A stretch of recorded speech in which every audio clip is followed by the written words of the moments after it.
Malın barda mana dost, malın yoktu kana dost. Canın barda cana dost, canın yoktu kana dost. Malın barda hayır kıl, ahiretin cayın kıl.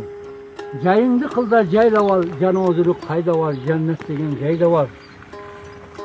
Baştasından tayganda bar avukatın tatı var, çülgürmöden ötkende tiriliğin tatı var. Mırşırayın kuğulup, karay közün yumulup, hamsı temgen bendavuz, şu kara yer asıda karatkı bizim kellavuz. Secdege tiygen bul başın şeyin kuru hak katat, şahadat etken bul ozun şerventisi şurdatat.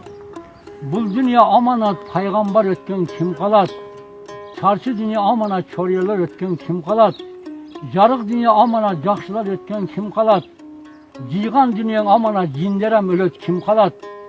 Toptoğun dünyanın amanat, toğlaram ketet kim kalat? Attan dünya amanat, ay menen kınam ötet kim kalat? Etegi yok, cengi yok, ağzelek tondu kiyeviz. Kuyruğu yok, jalı yok, cıgaçtan ıtka mineviz. Tartayın desen tizgin yok, aytayın desen silin yok. Şıkalarga teşik yok, çıkayın desen eşik yok. Erkelerge enen yok, arkalarga atan yok, karangı görgü kireviz. Cayga koygan adamlar 6 kadam alelek, 7 kadam jirelek, minkar nakir kelet deyt, kelgenden soval veret deyt. Sovalın bergen bendası bıraktım inin prijet et. Sovalını bervesen gülsüsü menen murat deyt, arsısı menen ziyat deyt. Çımınday canın kıyat deyt, çımınday canın çırkırap, budayday canın burkurap. Beynamaz sana az olat, betin kiyse saz olat. Cenneti kara başkansan, perişteler tart kılayt, peyişten çık deyip çap kılayt.